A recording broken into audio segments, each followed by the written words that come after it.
트럼프는 충분히 버릴 수도 있는 네. 사람이라고 생각하는 게 중국이 훨씬 더 중요한 거예요. 시진핑 입장에서도 대만이 꼼짝 못하게 만들 거다라는 걸 보여줘야 되잖아요. 미국이 안 팔면 대만은 무기를 못 사는 그런 상황인 겁니다. 대만 사람들 입장에서는 굉장히 답답하고 힘들겠죠. 한국의 방산 기술을 훔치려고 굉장히 노력하잖아요. 그러니까 굉장히 절박합니다. 대만 문제, 그 양안 갈등으로 넘어가 보겠습니다. 그 타이완의 라이칭더 총통이 중국을 향해서 말이죠, 우리 통일 전선을 거부하겠다 이런 이야기를 했어요. 네. 이게 구체적으로 어떤 이야기인가요? 저는요, 점점 이 라이칭더나 이 대만 민진당이 중국에 강하게 나오고 있거든요. 네네. 물론 뭐 대만 독립을 말하니까 그런 것도 있는데, 저는 그 전에 기자를 할 때 정치부 기자를 한 2008년부터 한 2024년까지 꽤 오래 했습니다. 네네. 제가 보기에는 이 대만의 민진당 정권이 이미 집권한 지 한 11년 정도가 됐거든요. 네. 그래서 오래됐습니다. 그러면 이제 늘 그렇듯이 민주주의 사회에서 10년 넘게 한 정당이 집권하고 나면 피로도가 생기거든요. 실제로 이제 지지율도 많이 떨어지고 있고요. 그리고 그렇군요. 여소야대 상황입니다. 그렇기 때문에 자기 지지층을 결집시키게 굉장히 필요하거든요. 네. 그래서 점점 더 강하게 발언을 하는 것 같아요. 그리고 저 중국과의 각을 세우면서 중국과의 각을 세우고 거기다가 지금 자신들의 경제 성적표가 좋잖아요. 대만이. 그 경제 성적표를 앞세워서 어떤 국정 동력을 만들려고 하는 것 같거든요. 그래서 저는 이 양안 간의 현 긴장 상황이 실제로 막 싸우거나 뭐 어떤 일촉즉발의 상황에 가서 이렇게 긴장이 올라간다기보다는 그 어떤 정치적 필요에 의해서 올라가는 것 같다는 생각은 좀 합니다. 그리고 그 시진핑 입장에서도 자신의 뭐 3년임부터 시작해서 장기 집권을 그 정당화하기 위해서는 이 대만 문제에 있어서 우리가 대만을 가져올 거다라든가 대만을 압도해서 대만이 꼼짝 못하게 만들 거다라는 걸 보여줘야 되잖아요. 그러니까 이번에 트럼프가 갔을 때 시진핑이 물어봤잖아요. 우리가 대만을 공격하면 미국이 어떻게 할 거냐라고 물어봤다고 하지 않습니까? 그래서 시진핑도 이제 그런 거를 항상 태핑을 하고 있는 상태고요. 그래서 아주 완벽하게 뭐 파국이나 아주 실제로 긴장감이 올라갔다기보다는 대만은 대만 안에 어떤 정치적 이유, 그 중국은 중국 안에 어떤 시진핑의 개인적 야욕도 있겠지만 어떤 정치적 이유로 인해서 서로 이제 조금 실제보다는 정치적 레토릭이 더 강하게 나오는 상황이 아닌가라는 생각은 합니다. 예. 근데 여기서 라이칭더 총통이 거부한 통일 전선을 거부하겠다라고 하는 거는 중국이 타이완 내부의 세력과 손을 잡고 정권을 갖겠다 뭐 이런 이야기가 되는 거겠죠? 그렇죠. 그게 어떻게 하냐면 제가 아까 정치적으로 말씀드렸는데 이거를 민심 위반을요 친중 대 반중 프레임으로 바꿔나가는 전략인 것 같아요. 그러니까 타이완 내 친중 세력 거기와 각을 세우는 거겠네요. 그렇죠. 친중 대 반중 프레임으로 바꿔서 자신들에게 유리하게 끌고 가려는 그런 거 있죠. 그리고 사실은 우리가 너무나 잘 알지만 우리와 북한과의 관계가 다르게 대만 안에는 중국에 대한 어떤 중국과 같이 갈 수 있다는 사람들이 30-40%가 있는 거예요. 그렇기 때문에 대만 독립이나 어떤 대만의 독립성을 유지하는 데 있어서 이 사람들이 가장 큰 걸림돌입니다. 그리고 굉장히 숫자도 많아요. 군 내부의 간첩도 있어서 많군요. 군 내부의 그 간첩도 있어서 최근에도 간첩 숙청 작업까지 이루어질 정도니까요. 그리고 아까 말씀드린 것처럼 또 정치적인 필요에 의해서 친중 대 반중 프레임으로 바꿔가려는 그런 모습도 있고 해서 저희는 그 라이칭더의 발언이 그런 취지에서 나오고 있다고 생각하고요. 그게 뭐 대만 독립을 위해서 꼭 필요한 그런 발언이기도 하지만 실제로 좀 한풀 더 들어가 보면 자신들의 지지를 공고히 하고 지지층을 결집시키기 위한 그런 의도도 있다라고 생각을 합니다. 그렇군요. 그런데 지금은 트럼프 대통령 트럼프 2기입니다마는 그 이전에 바이든 행정부 때 보면 미국이 이 타이완 정권을 아주 강력하게 지지를 했었잖아요. 그래서 그때 뭐 무기 판매를 하겠다고 결정도 내리고 그랬었는데 트럼프 대통령의 입장은 상당히 다른 것 같아요. 거기에 대해서. 트럼프가 뭐 1기 때도 그렇고 2기 때도 그렇고 늘 하는 말이 있잖아요. 1기 때 존 볼튼 백악관 국가안보보좌관이 쓴 책에 보면 네. 트럼프는 항상 대만을 결단의 책상이라 하죠. 백악관의 대통령 책상을 중국이라고 하면 펜을 하나 놓고 요게 대만이다. 근데 지금 뭘 해야 되느냐, 뭘 해야 되느냐 이 중에 너무 당연히- 하찮은 존재다 네, 그런 얘기죠. 그렇게 말을 했고 이번에도 또 네. 그 중국 갔다 오면서 또 비슷한 얘기를 네. 했거든요. 그러니까 트럼프의 생각은 중국이 훨씬 더 중요한 거예요. 네. 모든 거에 있어서 대만은 오히려 중국에 대한 레버리지를 일으키기 위한 협상 칩이라는 거죠. 아. 그 트럼프의 생각에 있어서는요. 그러니까 그래서 지켜내야 될 대상이 아니군요. 중국을 견제하기 위해서 필요한 대상이라면 대만에게 유리한 거고 네. 그 대만을 버리서라도 중국을 어떻게 할 수 있다면 트럼프는 충분히 버릴 수도 있는 네. 사람이라고 생각하는 게 저는 맞다고 생각을 합니다. 그래서 대만 사람들 입장에서는 굉장히 답답하고 힘들겠죠. 자신을 그냥 칩 네. 정도로만 생각하고 있으니까 무기를 팔고 안 팔고를 트럼프가 판다고 했다가 안 팔고 그러잖아요. 네. 근데 이게 정말 우리는 잘 모르는데 대만 입장에서는 굉장히 무시무시한 얘기입니다. 대만에 무기 파는 나라가 미국 말고 또 어디가 있을까요? 있습니까? 거의 없어요. 유럽에 몇 개 회사들이 있었는데 그나마도 최근에는 거의 팔지 않는다고 합니다. 네. 중국이 무서워서. 그러면 중국과 거래를 못하게 되거든요. 네. 무기만 만드는 회사들이라면 어떻게 하겠지만 그 계열사에 다른 회사들도 있고 하기 때문에 중국과 거래하려면 대만에 무기를 못 파는 거예요.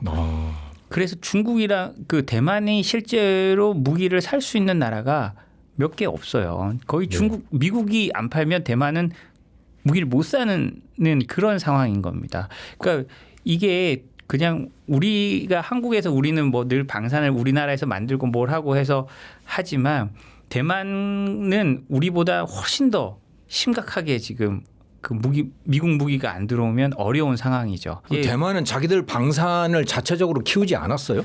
방산이 있지만 한국처럼 이렇게 제대로 키우진 못했습니다. 사실 대만도 어떻게 생각하면 과거에 평화에 너무 좀 취해 있었던 나라죠. 방산이 거의 좀 제대로 작동하지 않고 있는 나라고요. 그렇다고 한국 방산을 살 수 있느냐? 우리도 대만에 팔지를 않아요. 무서워서 못 팔겠네. 무서워서 중국 못 무서워서. 못 파는 거죠. 중국 무서워서. 그러면 중국이 과거 사드 사태 같은 그런 또 보복을 할 텐데 네. 우리가 방산 물자 대만에 좀 팔고 어떤 경제 전반적인 보복을 받을 수 있잖아요. 네.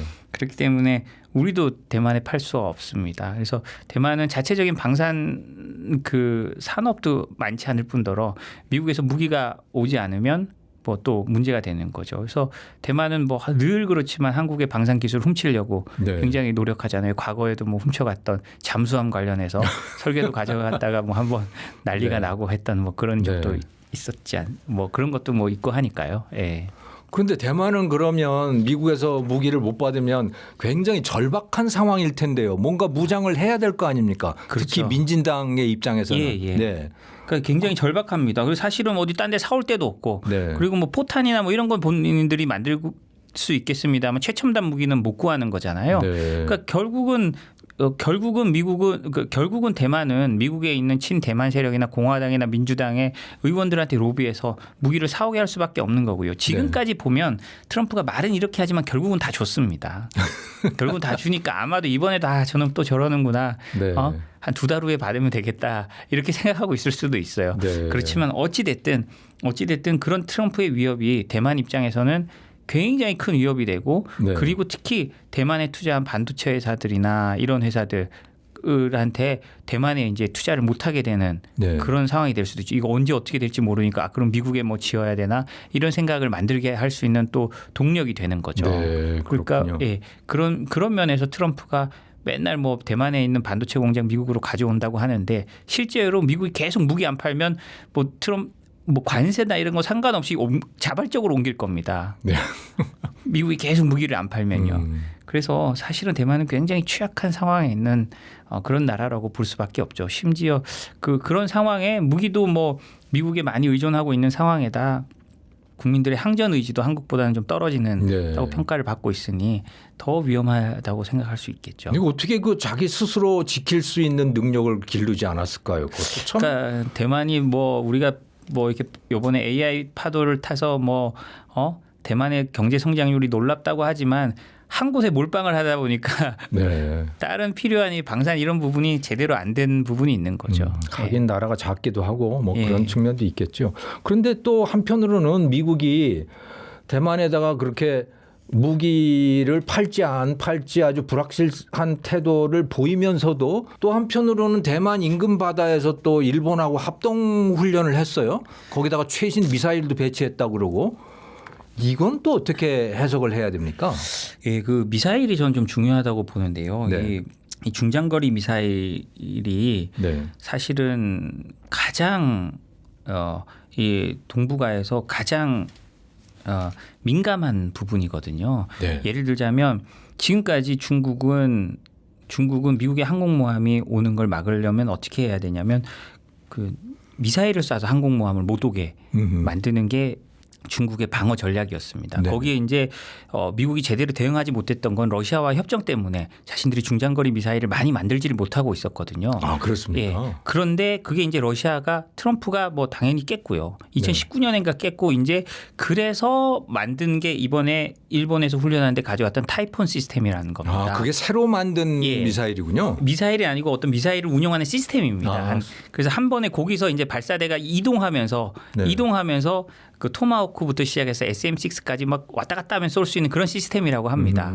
그런데 그게 이제 사거리가 한 1600km 정도까지 가거든요. 그러면 딱 이번에 훈련한 게 어디냐면 큐슈의 최남단인 가노야 항공기지라는 데인데요. 네. 거기서 있으면 딱 대만 공격하는 최대 전방인 푸젠성까지 거기서 미사일로 공격할 수 있습니다. 그러면 중국 본토에 예. 거기 배들이 넘어와야 될 거 아닙니까? 네네. 그럼 요게 큐슈에만 있어도 중국 배들이 상륙 작전을 하기가 너무나 어려워지는 거예요. 그렇군요. 1,600km라고 하는 사거리가 그런. 예. 거기서 동그라미를 딱 치면 네. 거기까지 딱 갑니다. 그 전까지는 그 미국이 요거를 하더라도 좀 더 북쪽에서 혼슈 밑에서 이렇게 훈련하든가 해서 거기까지 안 갔어요. 네. 그런데 이제 그걸 큐슈 밑에까지 땡기니까 그렇게 되는 거고 사실은 그래서 이 중장거리 미사일 배치가 한반도에도 올 수 있고 어디도 올 수 있는데 그렇게 되면 한반도에 배치하면 베이징까지 그냥 쭉 날아가.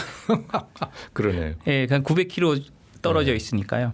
그래서 이거에 대해서 중국이 굉장히 민감하게 반응하고 있습니다. 그러면 자기들이 지금까지 만들어놨던 방어 이런 시스템 같은 것도 미국이 뚫을 수 있는 거. 뭐 사실은 뭐 전쟁하는데 창과 방패니까요. 네. 그거는 뭐 누구나 이제 갖다 놓을 수 있는 거지만 이제 이런 게 실전으로 배치되고 훈련하기 시작했다는 것 자체가 중국 입장에서는 굉장히 거슬리는 거죠. 그래서 이 부분에 대해서 중국이 이번에 굉장히 비판을 합니다. 이런 거는 평화를 해친다고. 중국은 어떻게 대응을 했습니까, 그럼?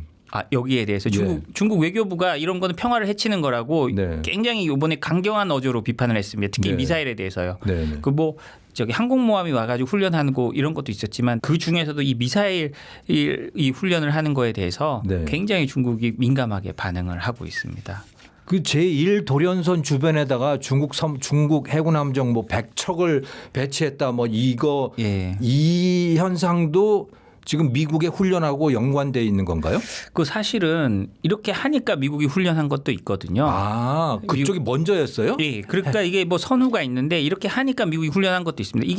이게 나오니까 조지 워싱턴 호가 지금 밑에 내려와서 필리핀 근해에 지금 가 있는 거거든요. 아, 그러니까 중국이 해군 함정을 대량으로 제1 도련선 안쪽에 배치를 하니까 미국이 거기에 대해서 항공모함을 필리핀 쪽으로 보낸 거고 그리고 규슈 그 남쪽에서 또 일본하고 합동 훈련을 했고 제가 알기로는 그런데요. 그렇기 때문에 이것도 좀 뭐 생각하면 이란 전쟁이랑 엮이는 거죠. 거기 지금 항공모함이나 뭐 이런 것들이 강습함이나 그리고 뭐 해병들이 대거 이제 아시아에서 이동해서 그쪽으로 갔잖아요.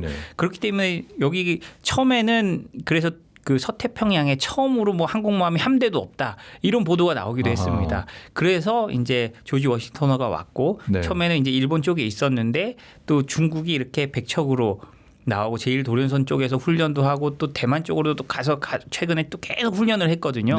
그러니까 항공모함이 이제 내려와서 지금 중국을 견제하는 모양새를 취해주고 있는 거거든요. 사실 뭐 그거는 제가 생각하기에 동맹국을 안심시키기 위한 그런 그 의도도 있다고 생각을 합니다. 미국이 이제 나 여기 있어. 너무 걱정하지 마. 너무 걱정하지 마. 야, 나 저기만 있는 게 아니라 할 수 있어. 너무 우리 충분히 할 수 있어라는 걸 좀 동맹국들에게 보여주기 위한 면도 있다고 생각합니다. 그리고 우리가 이런 시스템이 있으니까 중국 애들 마음대로 못할 거야.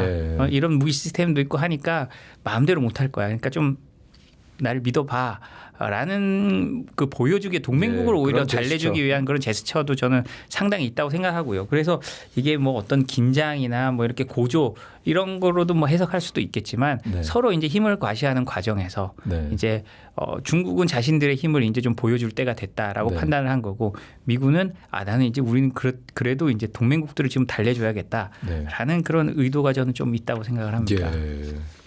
그럼 중국은 결국 대만을 무력 점령을 할까요? 아니면 그냥 그렇게 압박만 하고 겁만 주다가 결국 정치적으로 정권 교체를 하려고 할까요? 저는 뭐 개인적인 생각은요. 네. 그 후자일 거라고 생각을 합니다. 네. 그게 이제 합리적이잖아요. 예. 근데 저는 우리가 늘 알지만 역사에서 모든 사람이 그 사람의 거부할 수 없는 어떤 지도자가 있고 네. 독재자가 있다면 네. 그 사람의 말이 곧 하나님의 말같이 느껴진다면 네. 그 사람이 어떤 결정을 할지 우리는 알 수가 없습니다. 그렇습니까? 푸틴이 우크라이나를 저렇게 들어갈지 네. 모두가 합리적으로 할 때는 처음에는 안 들어갈 거다고 전쟁 나기 얼마 전까지만 해도 미국만 푸틴 들어간다라고 했지 유럽 지도자들은 끝까지 안 들어간다라고 네. 믿고 있다가 저렇게 당한 거거든요. 네.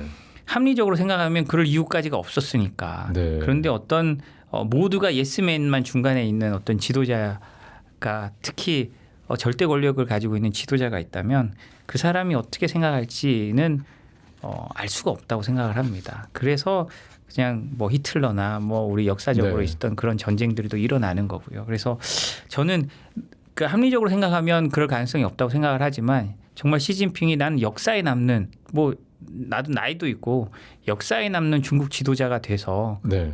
뭐 시진핑 사당이 전국에 세워지길 원한다라고 생각한다면 그렇게 할 수도 있죠. 네. 그러니까 합리적이라면 정치적인 해결책을 모색할 가능성이 높지만 예.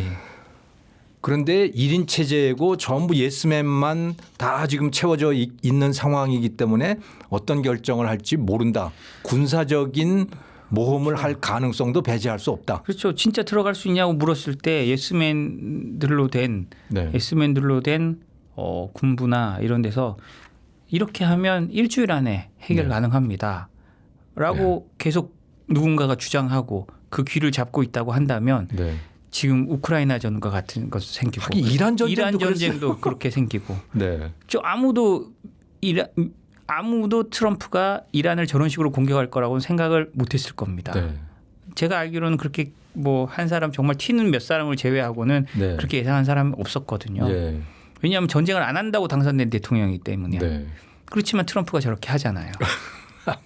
그렇기 때문에 시진핑이 어떻게 할지는 저희는 진짜 알 수가 없다고 생각을 합니다. 예. 안 하리라고 생각을 하고 안 해야죠. 네. 예. 네. 합리적인 전망에 따르면 군사적인 모험 가능성은 높지 않다. 예, 저는 그렇게 생각합니다. 근데 과연 합리적인 판단을 할지는 예, 알 수 알 없다. 수 없다. 네. 예. 그런 이야기로 모아지는 것 같습니다.